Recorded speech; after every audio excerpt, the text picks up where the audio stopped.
Welcome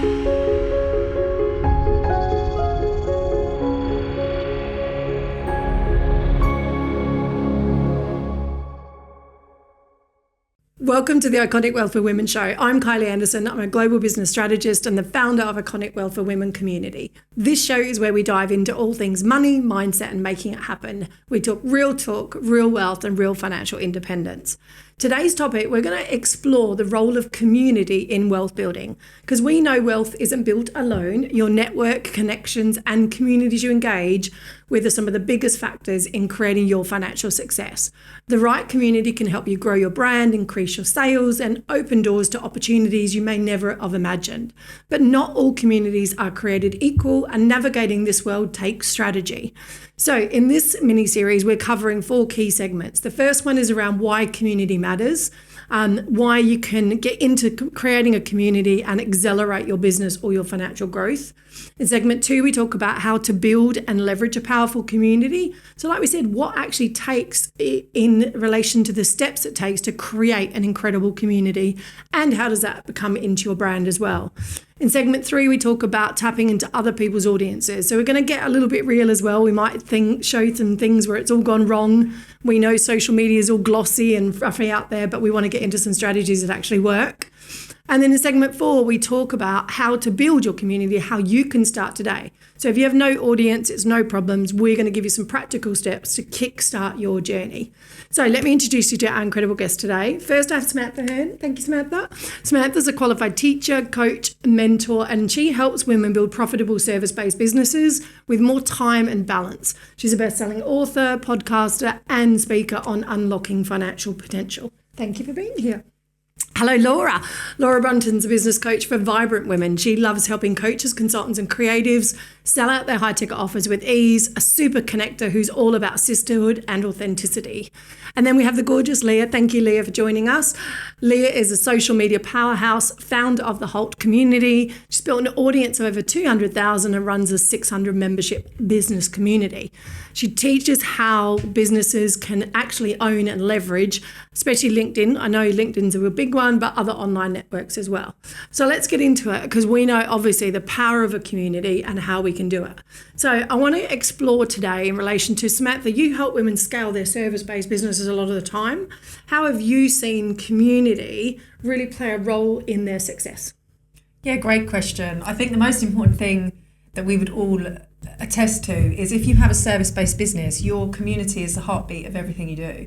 You aren't going to make money if you aren't talking to the person that needs the thing that you offer. So, and in order to talk to that person, you need a platform to connect with them. So I think that without having a community, fundamentally, you will not be able to build a sustainable business, because where are those people coming from? Where are you providing your solution? So the thing that I always stand by is, before you can be making money to then scale and grow your business and all of these things, the first thing you have to do is connect with people that you want to serve, impact, and actually make a difference and give them a solution. And that's exactly why a community is needed, way before you make money. It's interesting though, is that because a lot of service-based business traditionally were transactional. So it was very transactional, and we've moved into a space of building community with it. So I was talking to an incredible HR lady the other day who normally it'd be a transaction. It'd be like, we come in, we solve a problem for you in HR, and then we go again. And now she's built this incredible community around her business, which means that they're in communication. They have live Q&A sessions, and it's become a real hub. So how can service-based businesses think differently around that? Well, the whole world is completely different now to it was 10 years ago. Social media is now everyday existence. Yep. You know, even schools, nurseries, you have apps to communicate with staff. So in everything that we do, technology and being able to have that instant access to people is everything. So if you have a service-based business, pre-social media and that boom, you are going to need to find a way that your people can get to you quicker and speak to you and have that approachable connection faster. So absolutely, you know, in HR, in any sort of network where you provide a solution, someone being able to pick up their phone and get access to you or your team, your community, well, that's the way of the world. You know, TikTok shop, that wasn't a thing 2 years ago. No. But now people aren't going online shopping. They're going onto TikTok to buy things. So if you look at the actual market and what is changing in the world, you have to look at that as a trend of society. You know, how are people buying? How are people connecting? How are people consuming? So to answer that question, I would say that the fundamental thing is you have to be mindful of the way people are operating. You have to be mindful. I booked my MOT via an app for my car. There's an app that checks when your MOT is due. That didn't exist when I first started driving. It was all in this little logbook thing and you took it in. I don't have that now. It's all in an app. So everyone, even mechanics, companies that have been delivering a service for years and giving you a paper receipt are doing things differently. So it would be a real oversight if you didn't spend the time looking at how can you speak to the people you want to speak to quicker, more efficiently, but in a way that they're already using. They're already using the online space in everything that we do. Booking a dentist appointment, how we could take this wherever. So for me, I think it's really important. Love it. Fantastic. What a great start. So Laura, you're known for building sisterhood. Connections, communities, things like that. So this was a big spin-off in your business not that long ago, wasn't it? How long ago did you start your network? Did you say, is it 3 years? So the Super Connector has been going for nearly a year and a half now. Yeah, it's not that long though, isn't it? So what's been the biggest impact for you in relation to kind of A, why you started that, but B, in relation to community in general across your business? So the reason that I started that was I'd actually moved out of corporate and been in HR for 15 years to now being in my own business. And I was then really experiencing that loneliness of not being around other people where you could just bounce ideas off them, get different solutions, different perspectives. But also because us as business owners were doing something that not a lot of people do and not a lot of people can do for a long time and successfully, because the majority of other people, no disrespect at all, I was one of them, are in perhaps more of your traditional 9-to-5 roles. So I was like, I've got to do something around this. I paid a lot of money quite quickly for different masterminds and different experiences. Loved every minute of that. Also with the networking groups that I was going to, now listen, I'm a bit of a freak. I love networking. I joke on, do you know like that film, The Sixth Sense, where I see dead people, it's like, I collect people. I love it. Like you put me in a queue, whatever, in Sainsbury's, on the gym, I'm just like, let's be friends. A bit weird, but so I was going to other people's networking groups, a lot of them getting into London. I live in Oxfordshire. But very quickly into the business, I got pregnant with my third baby, and I was like, I can't just be hot-footing it into London or Birmingham. Where's the gang online? Like, where are just good people, especially women in business online? And I hadn't really came across anything that ticked all of my boxes. So I thought, do you know what? I'm going to give it a go and create my own. And I just thought, I'll do it once. I'm just going to do a random one-off session. For any women in business out there, doesn't matter what size, what sector, what discipline, where you are in the world. If you can get to this Zoom meeting at this time, like 12 o'clock every third Tuesday, you're very, very welcome. And I think the first group had maybe 48 and our last one was 151. Yeah, and I think why people love it so much is it's the vibe is genuinely around, we're all in this together. Nobody's better than anybody else. We all haven't got it all figured out. So how can we bond together? How can we talk about whatever's front of mind in our business? And how can we get to a solution? But then once we've left the call, we can all support people. And I could probably talk for hours on this. But interestingly, what we haven't done is monetize this. So many people say, will you create a community, Laura, like a low ticket community, a membership? But we very consciously, just given the resources that we've got access to at the moment, and I know we'll talk more about communities and the different types and so on, we really feel like it's something so pure and beautiful. And we don't want to put any gate walls in there to prevent anybody from joining it. Brilliant, so love yeah, that. It's been fantastic. And again, that's a really good point though, because a lot of fear around quite often is, how much do we give away? Mm-hmm. Do we give away too much to get started? Everyone sort of says, oh, give away some stuff, and it's like, bring it back into your community. So I love that you've done that. It's like, there's no fear around that because you know that it spins off and pays off down the track. So Circle have just done a 2025 report. They're the platform that we host our community on, our group programs. And a third of communities are free. 44% of them have less than 100 people. And this is a cool stat that I love. Hopefully I'll get it right. For every one engaged community member that you have is equivalent to 243 followers. Wow. So we could have the whole conversation about the difference between what's Vanity an audience metrics. and what's Yep. a community. Exactly. But I think that's really powerful where if you do start bringing people into your world and then they can all support each other and it just grows and grows, you've got super fans in here, to Sam's point, who you'll have that long-term value because they'll buy from you, they'll buy again and again as you evolve and you bring in different services and so on.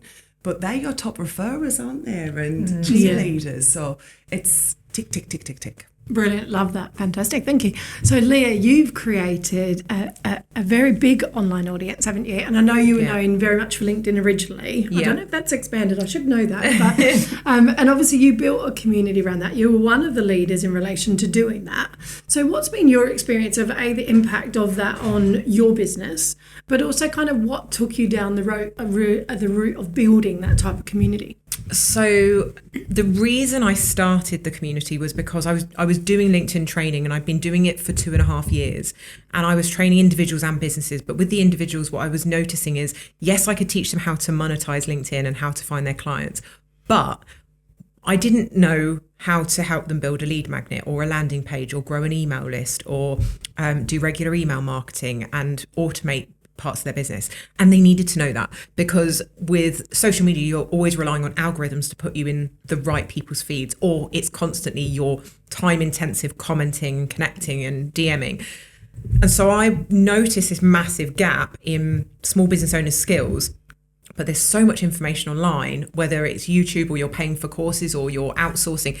Small business owners do not have the money to be able to pay for all of the different skills that they need to learn, or they'll buy an online course that's marketed really, really well, but is absolutely full of guff, right? Oh, they never end up finishing it because they're not motivated. So it's like, well, there's clearly a gap here. There's all these small business owners that don't have the budget to afford all these skills, but they need them in order to grow their business, at which point they'll be able to outsource. But I know all of these experts I've worked with, either they've done things for me or I've encountered them and built relationships with them online. And they're all wanting something from me. They're wanting me on their podcast to speak to their communities, to collaborate on something. And I went, well, like, what if I just gave them access to a paid audience who need the skills and we just do a swap? You get what you want from me. My people get what they need from you, and probably you're going to get them as clients at some point when they can afford it, which is absolutely how it's been working. Yeah, of course. So I just sort of saw that gap and went, well, I've been building a community on LinkedIn for years, and I don't mean a following. And I think I'm very different in terms of how I do it on LinkedIn. I am always fostering community because I was a lonely business owner and I wanted those people around me. As a single parent at home all the time with a kid, I craved that interaction. So I developed something that was super friendly, super affordable, and meant that all of these lovely small business owners can get the skills that they need at a really, really affordable rate. And I didn't really know it was going to work to start with. I was just to give it a shot. I put almost zero money behind it. I did a budgeted landing page and took a risk, and it quite quickly grew quite big, because I'd actually invested in in the people that were following me. I hadn't just collected them and ignored them. I was constantly fostering relationships, and it was like, well, this gives me much more joy than the LinkedIn training, and this is much more scalable than the LinkedIn training. So I decided to sort of take it full time. And that's why I quit LinkedIn training in December. And I just think there's so much loneliness in the world and lack of connection. And you need that. It fills you up, and you are a much better business person in general because you've got people to source ideas from and source, hive mind solutions to problems. And we don't limit. We've got people from like every industry. So you got a problem. So we've got someone that knows how to fix it and will offer their time.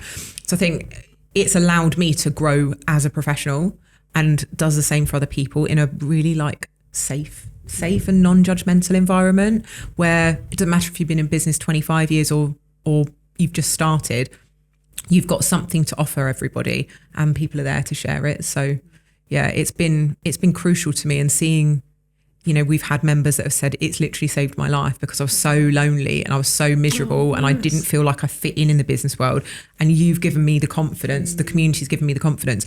And I think that for me, that's the biggest motivator, is we're really combating that you don't have to do it like both of you have said. We're not in this alone, but it feels like it is when you start a business. And you think everything that you're going through is unique to you because all of your friends are employed and they don't get it. And it's you just need those people to relate to. We were talking about that on one of the earlier shows where we were talking about that your problem feels like the biggest thing in the world, but to someone else sitting around a table or sitting in a community, it could just be something they've solved like ages ago.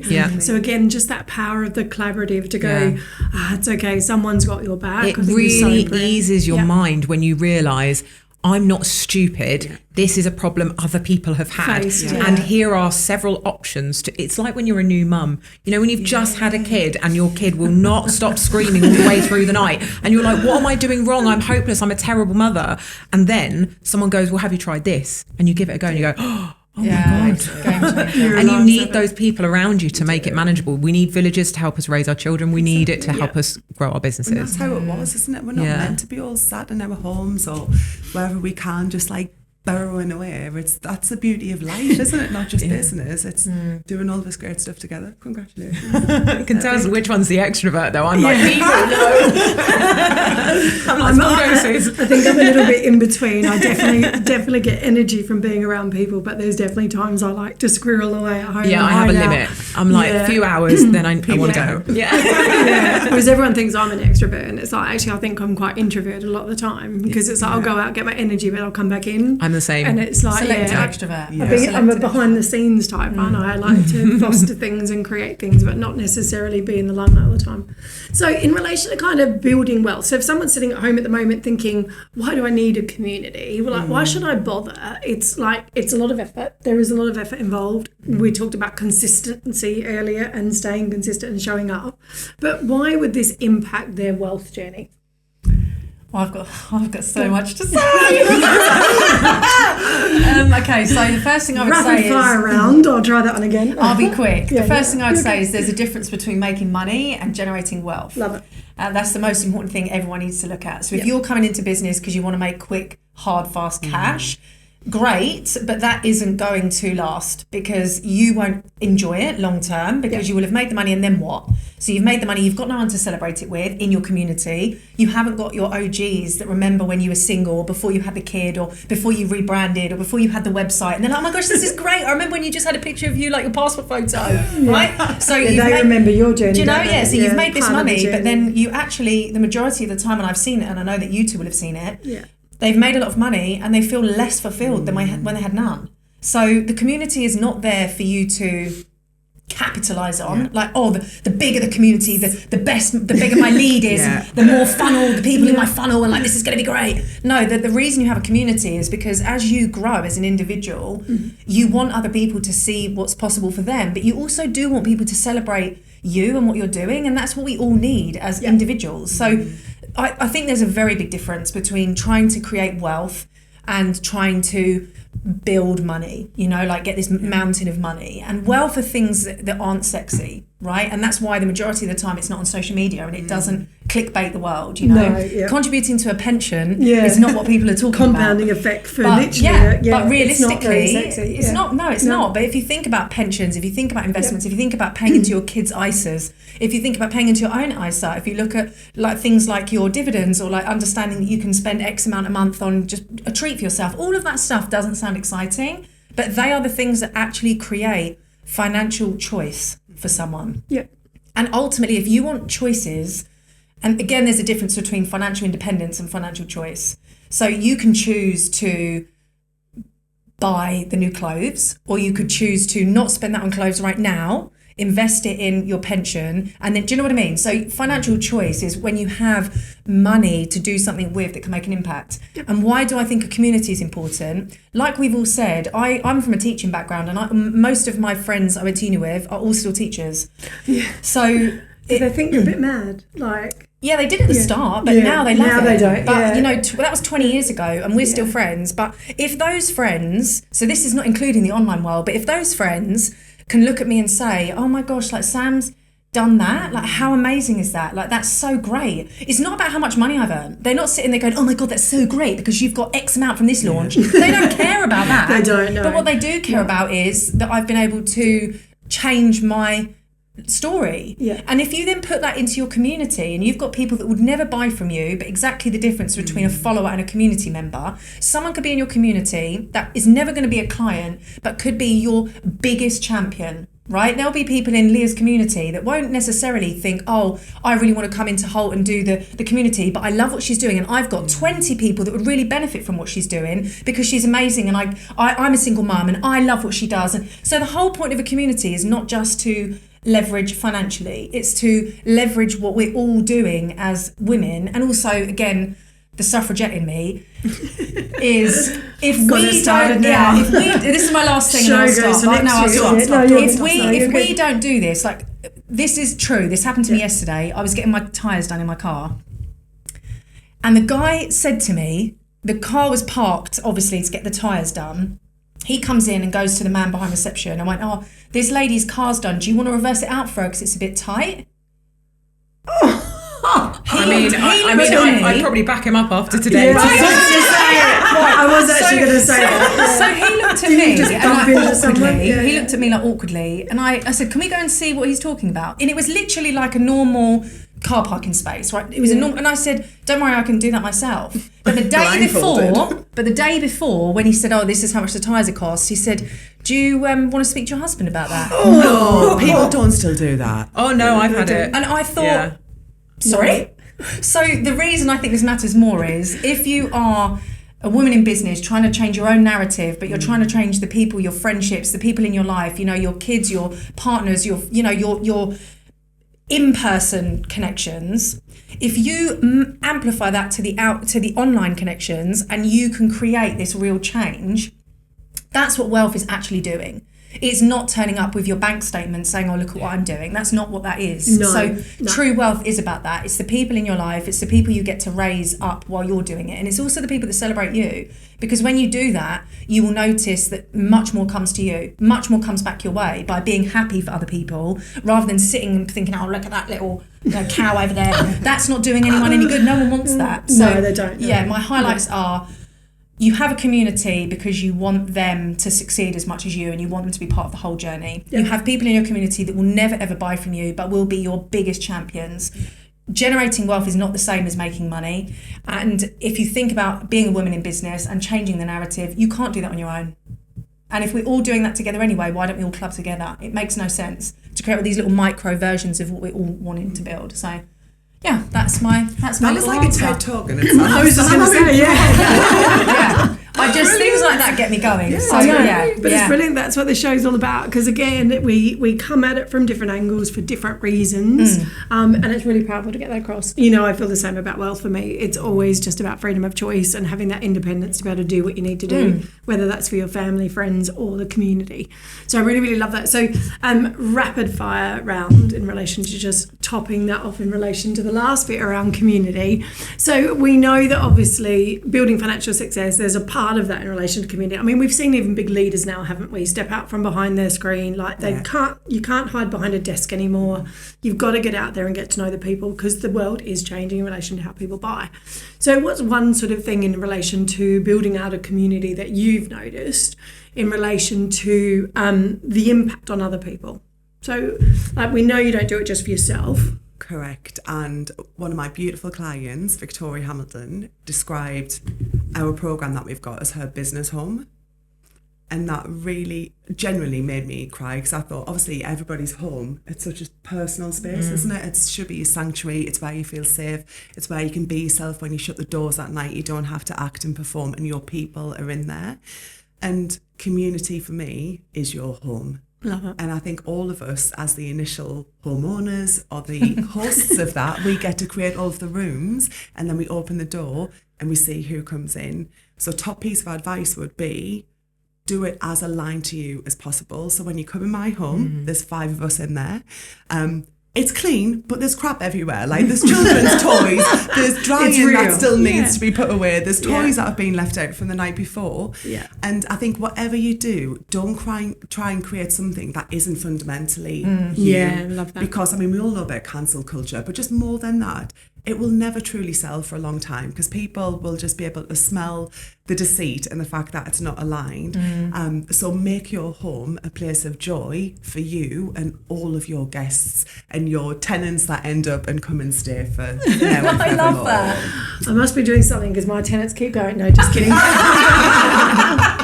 I want to kick them out to get them moving, doing what they should be doing. Love it. Love it. Mine come and stay for a reason and they get kicked out and they're gone again. It's great. So Lea, in relation to you, because obviously we know lots of people spend loads of time on social. So how do you take that social to community? What's the difference? You touched on it briefly before. But let's capture that while we're talking. I mean, how I actually did it was I built a waiting list of people and I talked about it for 6 months before I actually did a very limited run of allowing people in. It was a slow process. And obviously I'd done the years of work beforehand to make people trust me, to only attract people that were aligned with my values. And we have a very strict no knobs policy, which we have on our website, which keeps people away that we don't want in there. Mostly we've had a few that we've had to wrangle with. But I've forgotten the question.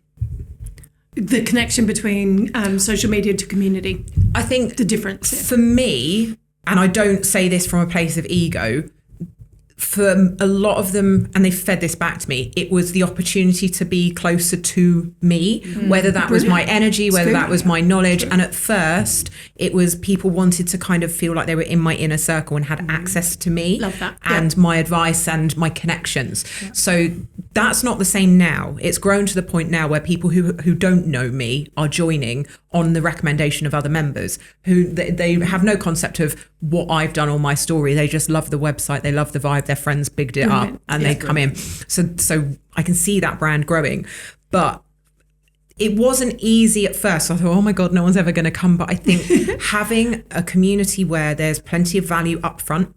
So we front loaded it, already had a 2-hour LinkedIn webinar in there from me, which people would usually pay hundreds of pounds for. It already had the next couple of months of masterclasses already lined up. Brilliant. We knew there'd be 100 people in there straight away. They had access to a load of my paid resources. So I knew that even if they only signed up on the very first day, there would be enough to keep them in there for the first 3 months. Then I was going to add more value. So you need to have a good opportunity for value straight away, because otherwise if you get 50 people in a community but there's nothing in it yet other than each other, there's no basis for conversation or anything. So that was a really important the day around building out that community first, really important. And then valuing them. And I think that's been the biggest power for the whole, has been I'm in there all the time. And that's something that's fed back constantly by members, is you're so present in there. And there's a lot of people that just think, oh, start a community, it's just easy money, just nice recurring income. They will leave if they don't get access to the person who started the community. And I've heard it from other people, big names, start a community, somebody else runs it. And they only show up on the occasional Or you do call. what I do and put in filming and forget that you're meant to be on a community call. And then get loads of messages going, where are you? Well, I'm filming. It's easier for me now. I have community managers, but I am now more responsible for being in there. I was meant to be and there. that's the goal for me, is to get to the point where it's run by other people and my only job is to be there interacting with people. You're like the hype girl. You want to be the one that comes in and adds value and enjoys the stuff that you do. But on that, 6 months. This is the other thing that's important. 6 months. I know, that's crazy. People come online and think that they're going to make all this money in one day. But 6 months you committed to building a community before you then said, here's the thing. It was longer than that. I mean, I was on LinkedIn Waitlist. for 2.5 years, building a reputation and authority first, and on Clubhouse and on Instagram and on Facebook and all over the place. I poured thousands of hours into it. And then I decided to monetize a community. And you can't just go, oh, well, I've got 20,000 followers, I'll start a community. If those people don't actually truly believe in you and what you have to offer and know that they can trust you to, because there's so many communities, there's so many options, for you to stand out, you have to really have their belief in you. Yeah, absolutely. So, and again, it's really interesting around the overnight success. Obviously, being someone that's done launches for other people for the last 5 years, the amount of people that expect to come in and, like you said, create their whole 7-figure income overnight, and they don't have a community, they haven't nurtured one. And it's like the ones that get success nurture beforehand, before they launch something new. Or they So build this really amazing powerful. I'm community, gonna and then they keep just think, moving. if I send one email to my newsletter list, I'm going to get hundreds of people. It's I do that sometimes. I'm like, I'll just send it out. Someone will buy. Someone will buy. Right, I'm going to be a millionaire from this one email. Yeah. Why has no one bought today? But that's because I haven't communicated with it. It's like you need to build it before you do. need it. You always got That's what to. you do. Yeah, Super I always say smart. build your community before you do But that's it. why it's transparent, because Yeah. if you don't care, you're not going to be doing that. Yeah. No. So, yeah. And I always say that. And again, if you're sitting at home or maybe you're in corporate roles at the moment thinking about starting your own business, then you want to start to build something before you need it. I always used to say that. Build your community before you leave work. Start to think about who you want to hang with, what you want to do, what you're going to stand for, and start to build it first. So, right, we've started to cover the power of a community in relation to building your wealth. In the next section, we're going to start to talk about what makes or breaks a good community and how you can go about doing that. So we're going to see you on the next very shortly.